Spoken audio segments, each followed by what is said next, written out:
Hello everyone दोस्तों, मैं अरुण शर्मा। आप देख रहे हैं 10 सोच। दोस्तों, इस वीडियो में बात करने वाले हैं हरियाणा के दंगल के बारे में कि हरियाणा का इलेक्शन हो चुका है और जिस तरीके से ग्राउंड रिपोर्ट में बात की गई, हरियाणा में इस बार देखा जाए तो शहरी इलाकों में वोटिंग बहुत कम हुई है। ये सबसे बड़ा बीजेपी के लिए खतरे का संकेत है, क्योंकि बीजेपी से शहर के लोग शायद खुश नजर आ रहे थे, पर जिस तरीके से गाँवों में वोटिंग, बहुत ज़्यादा वोटिंग हुई है, ये विपक्ष के लिए तो अच्छी बात है, पर किसान आंदोलन के चलते और किसान नेताओं के चलते और जाटों के चलते जो शहरों में वोटिंग कम हुई है, ये बीजेपी के लिए हार के संकेत हैं। अगर बीजेपी को हरियाणा से सीटें नहीं मिलेंगी तो मोदी जी के 400 के आंकड़ों में बहुत उलटफेर होने वाला है। दोस्तों, अगर आप चैनल पहली बार जुड़ सकते हैं, सारी वीडियो को देखिए। दोस्तों, अब बात करते हैं हरियाणा के दंगल के बारे में। हरियाणा में बीजेपी बहुत दिनों से पीछे चल रही थी और बीजेपी ने बहुत अपनी लेट से आंखें खोली।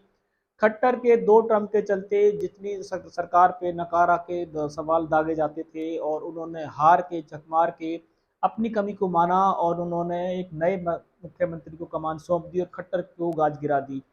हालांकि इस बार खट्टर की किस्मत दांव पे लगी हुई है, करनाल से वो खड़े हुए हैं, पर दूर दूर तक हरियाणा में बीजेपी सूखी नजर आ रही है। मोदी जी का चेहरा और कमल कैसे खिलेगा, ये समझ में नहीं आ रहा है। समीकरण जिस तरीके से फेल होते जा रहे हैं, और बीजेपी ने कहा है कि वो हरियाणा में 10 की 10 सीटें ले जाएगी, ग्राउंडिंग जीरो पे ऐसा नजर नहीं आता। यहाँ तक कि इस बार कांग्रेस का और आम का समीकरण जो बैठा है, उससे भले ही 1-2 सीट में बढ़ोतरी हो सकती है, पर बीजेपी अपनी सूरत के चलते या अपने पार्टी के चलते हरियाणा में बढ़ोतरी करती नजर नहीं आ रही है। खट्टर जैसे दिग्गजों की सीट भी इस बार दांव पे लग गई है कि हो सकता है कि इस बार मुख्यमंत्रियों को भी अपनी टिकट से हाथ धोना पड़े, सीट गंवानी पड़े, क्योंकि किसान आंदोलन के चलते, जाटों के समीकरण के चलते जो हरियाणा में बम्पर वोटिंग देहाती इलाकों में हुई है, ये बीजेपी के लिए खतरे का संकेत है। और जिस तरीके से हरियाणा में शहरों में वोटिंग बहुत कम हुई है, उससे विपक्ष को फायदा होता नजर आ रहा है। अभी भी इसमें बहुत उलटफेर हो सकता है कि जो गाँवों की वोटिंग हुई है वो मोदी जी के फेवर में हुई हो। सिर्फ कयास लगाए जा सकते हैं, सच को निर्धारित नहीं किया जा सकता, पर यह निश्चित है कि हरियाणा में बीजेपी बहुत अच्छा प्रदर्शन नहीं करेगी, क्योंकि बीजेपी से जनता हरियाणा की तो बहुत खुश नज़र नहीं आ रही।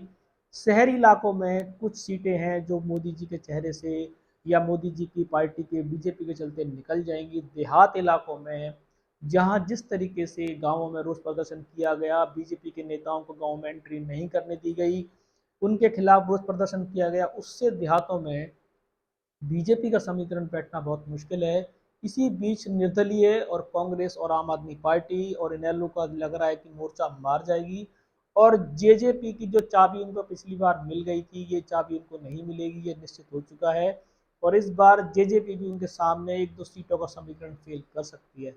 दोस्तों, हरियाणा के दंगल में बीजेपी ने बहुत प्रयास लगाए थे, बहुत सारी हुंकारें भरी थी, पर जिस तरीके से वोटिंग के एक तरीके से समीकरण लग रहा है और जिस तरीके से रुझान आ रहे हैं, उस रुझान में बीजेपी बढ़त नहीं बना रही।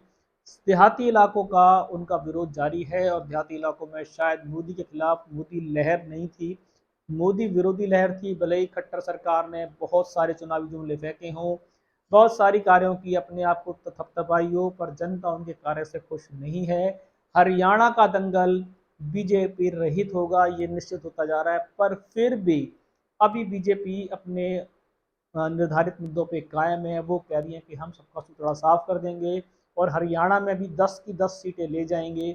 तो विपक्ष क्या करेगा ये समय बताएगा, पर हरियाणा में जिस तरीके से रुझान आए हैं, उस रुझान में बीजेपी की बढ़त नज़र नहीं देखी जा सकती। फिर भी मोदी का मिरेकल, कमल का निशान जनता को कितना लुभा पाएगा? क्या हरियाणा की 10 के 10 सीटें बीजेपी ले जाएगी, या सिर्फ 1-2 सीटों से बीजेपी को राहत मिलेगी? दोस्तों, इस रुझान पे नज़र बनाई हुई है। कोई नया अपडेट मिलेगा समय से पहले बताएंगे। अगर आप चैनल पहली बार हैं, जुड़ सकते हैं आगामी सभी वीडियो को देखने के लिए। दोस्तों, मैं अरुण शर्मा मिलूंगा नई सोच के साथ, तो ध्यान रखें। नमस्कार।